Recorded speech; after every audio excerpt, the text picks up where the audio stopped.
Bueno,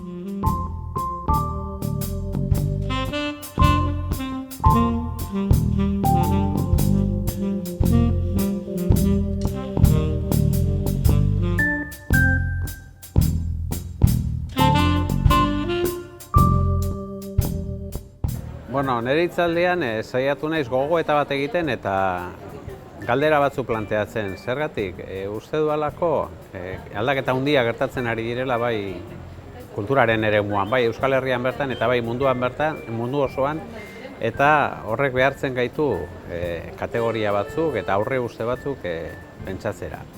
Lehenengo ideia izan da euskal kultura gutxi kontsumitzen delako lelo hori sakon aztertu behar dugula.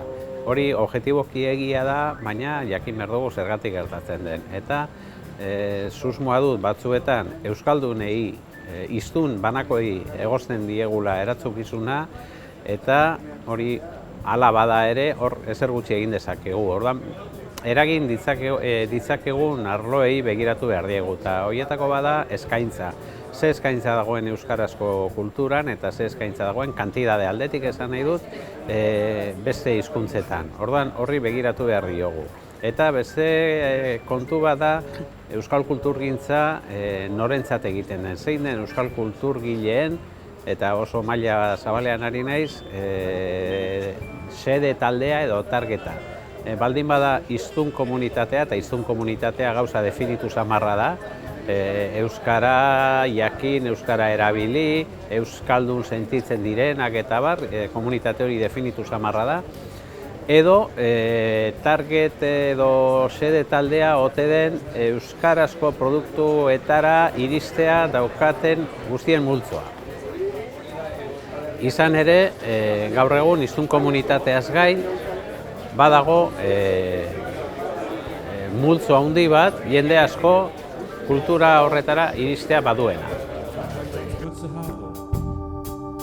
Gaur, aipatu dut pixkat kultur transmisioaren inguruan zehaje edo zeperrimea ikusten dituan, eta batez ere hiru hildotan edo kokatu ditut aje horiek. Lehenik kultur esparruen artean, euskal kulturako kultur esparruaren artean iruditzen zait badagoela inkomunikazio bat, eta askotan elkarlanerako joera gutxi dagoela, eta iruditzen zait elikatu beharko genukela elkarlan hori nolabait elkarrekin bidea ere egiteko eta elkarrekin ikasteko, eta olatu txikiak ere sortzeko kultur esparru ezberdinen artean.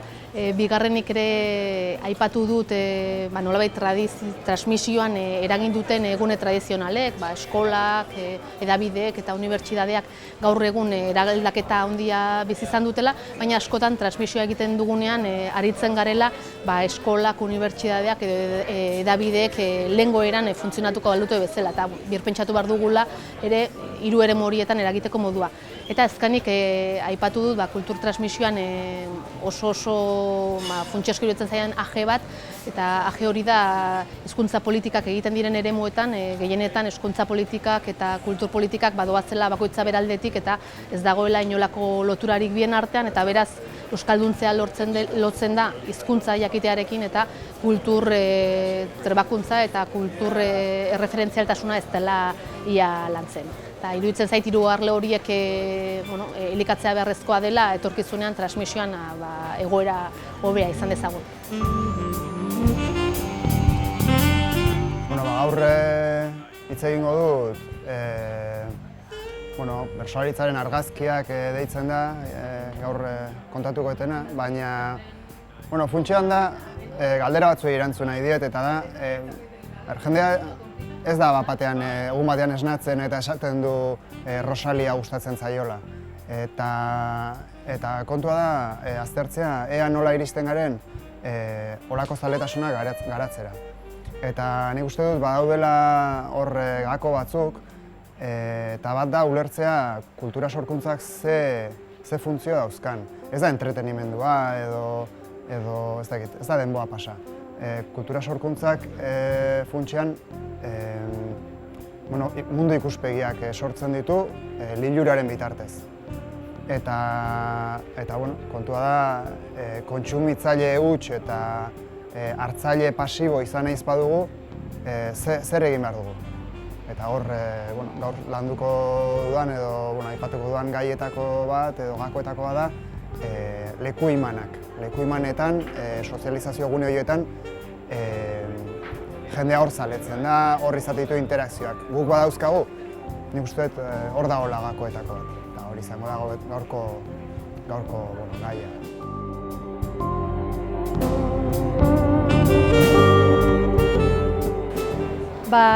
Niri bertsolaritzaren artikulazioen artean emakumeek bertsolaritzan duten presentzia lantzea tokatu zait gaur.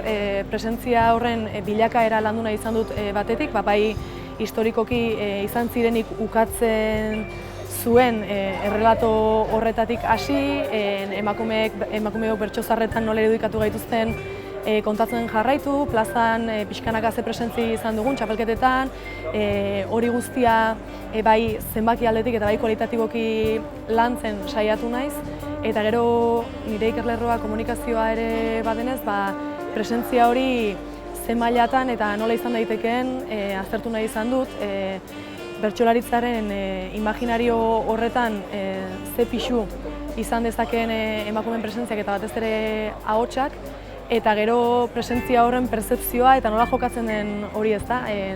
Azterketa soziologikoak erakutsi duen bezala ere, pertzepzioa badelako presentzia hori bermatua dagoela, gero zenbakiek gezurtatzen duten arren.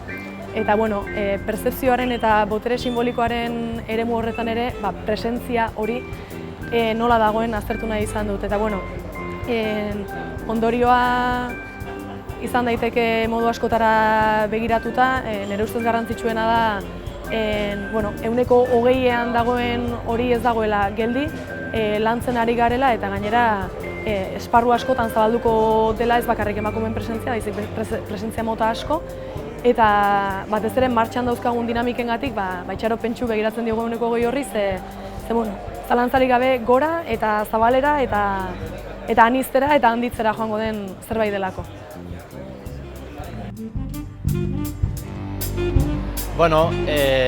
Nik kontatu dudana hitzaldian izan da pixka bat, egoen dela 2 urte kaleratu nuen liburu batean, Roka puntua izeneko liburua.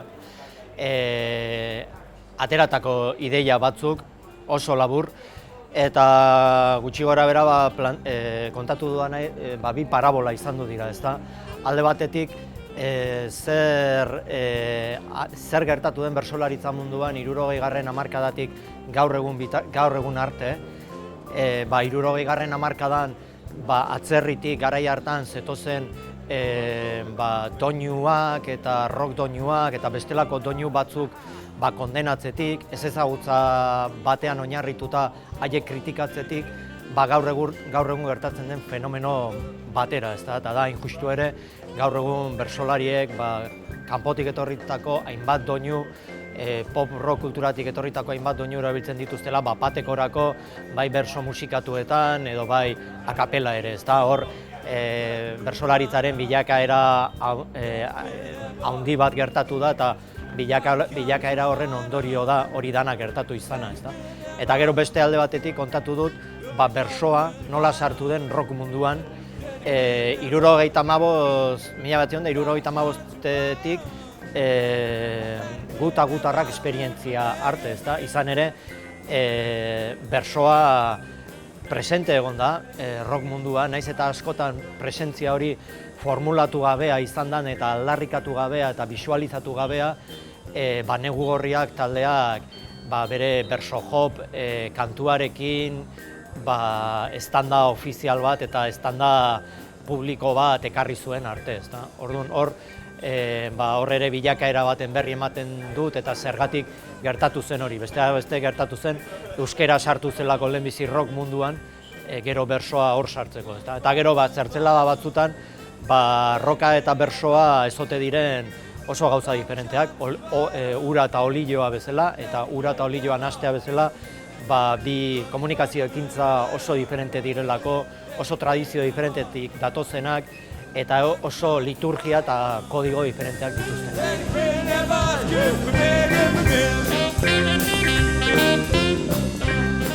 Neri tokatu zen 80. hamarkadan bertsolaritzak izan duen eraldaketa hori pixka eta saltzea horren gakoak, ezaugarriak, eta pixka bat, bueno, hola esatiarren gaur egungo beker arte nola iritsi geran, ezta? Jakinik gure aurrekoen segida gerala, eta haiek egin dutenaren ondorio ere bai, baina gure belaunaldian, rockaren belaunaldia edo esaten diotena orain, ekarri ditugun gauza, gu bertso eskolako produktua gera edo bertso eskolai esker egin gera bertsolari, bertso eskolek sarbidea eman zuten era guztietako jendeari bertsolari izan alizateko, esaterako ni emigranten semea naizena, baina izan daitekena beste edozein kondiziotako jendea, ezta? Eta guk inkorporatzen ditugu bertsolaritzara geure ezaugarriak, eta pixkanaka nola hasten geran espazio berriak, guretzat garaikidea direnak, eta gure kulturaren parte direnak konkistatzen espazio berriak, publiko berriak, eta gure garaiko euskal gazte hoien kezkai buruz kantatzen, bizitzari buruz eta mundualdiari buruz. Azken finean nik uste bertsolaritza galdiro bizi irauteko egin behar duen ariketa dela, ezta? Bizi den garaian garaiko mundualdi horri eta hortatik kantatzea. Inoiz ere jendarte berri bakoitzaren trena galdu ez ezagun eta jendea etorri dadin gu entzutera.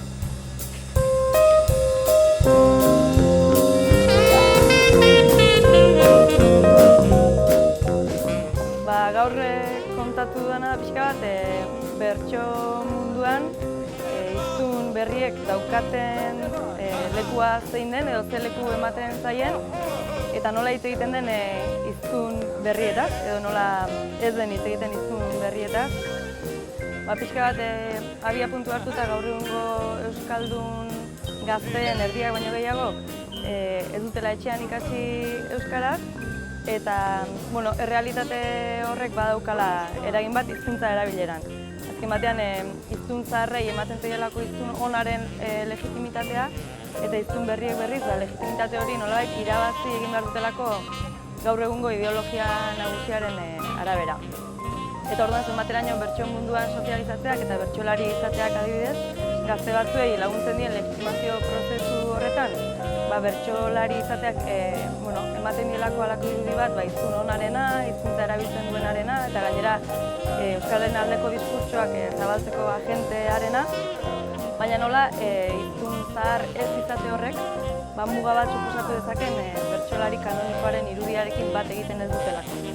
Eta nola irudi hori aldatzeak on egingo lioken bertsolaritzari bideragarriago izateko hiztun berriak direlako etorkizuneko bertso munduaren oinarri ere, edo izan daitezkelako, eta baita ere bidezkoago egiteko realitate horri ere leku egiteko bertsolaritzaren baita.